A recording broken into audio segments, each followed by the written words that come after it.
19/10/2025 তাৰিখে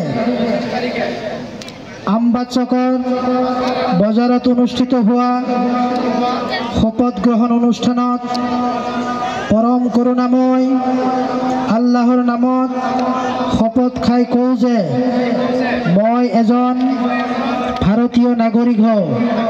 মই ভাৰতীয় সংবিধানক সদায় মানি চলিম।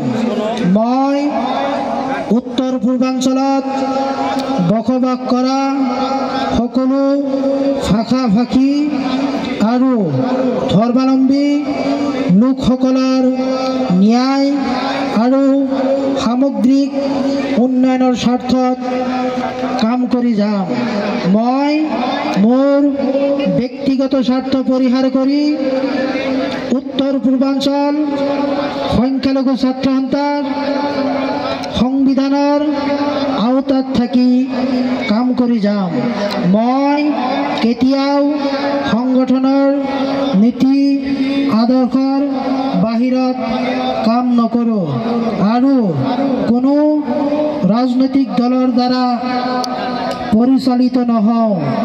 মই পৰম সৃষ্টিকৰ্তাৰ নামত শপত খাই কওঁ যে উত্তৰ পূৰ্বাঞ্চল সংখ্যালঘু ছাত্ৰ সন্থাক কেতিয়াও বিভাজন নকৰোঁ। যদি বিভাজন কৰোঁ মোৰ সদস্য পদ স্বাভাৱিকভাৱে কৰ্তন হ'ব।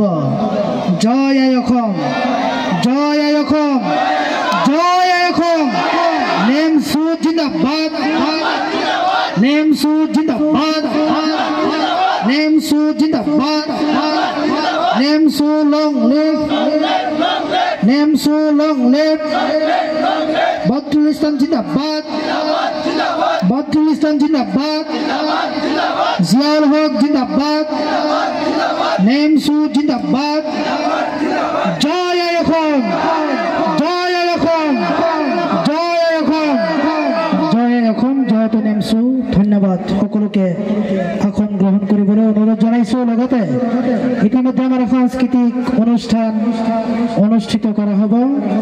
বিশেষকৈ অভয়পুখুৰী আঞ্চলিক সমিতিৰ সমূহ বিষয়ববীয়াক অনুৰোধ জনাম তেওঁলোকে যাতে সাংস্কৃতিক সন্ধিয়া উপভোগ কৰিবলৈ ব্যৱস্থা কৰি দিয়ে। ইয়াৰ লগতে আজিৰ এই সভাৰ অন্তিম কাৰ্যসূচী আছিলে সভাপতিৰ মন্তব্য, বক্তব্য, সভা ভংগ।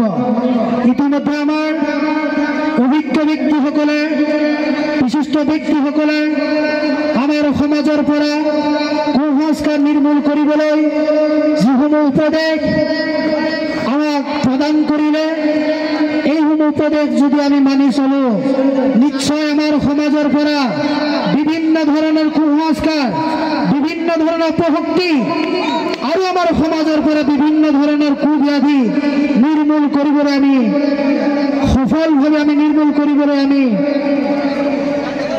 চেষ্টা অব্যাহত ৰাখিব আৰু এই সমাজৰ পৰা ড্ৰাগছ মুক্ত, জুৱা মুক্ত, বাল্য বিবাহ মুক্ত আমি সমাজ গঠন কৰিবলৈ পাৰিম। সত্ৰীয় ৰাইজ আমাৰ নেমচুৰ কেন্দ্ৰীয় সমিতিৰ সন্মানীয় সভাপতি বদৰুল ইছলাম ডাঙৰীয়াই কৈ গৈছে যে আমি এই অসমত বসবাস কৰি আছোঁ। আমি সংখ্যালঘু হিচাপে আমি শিক্ষাৰ ক্ষেত্ৰত আৰু বহু পিছুৱাই গৈ আছোঁ। সেইকাৰণে এজন সুশিক্ষিত নাগৰিক হিচাপে আমি গঢ়ি উঠিব লাগিব। এজন সুশিক্ষিত নাগৰিক হিচাপে গঢ়ি উঠি একোজন ভাৰতীয় নাগৰিক হিচাপে গঢ়ি উঠি আমাৰ সমাজখন আমি সংস্কাৰ মুক্ত কৰিব লাগিব। সত্ৰীয় ৰাইজ আৰু যিসকল ব্যক্তি ইয়াত উপস্থিত আছে তেওঁলোকক উদ্দেশ্যে এটা কথা কম যে আমি গান বাজনাৰ ভিতৰত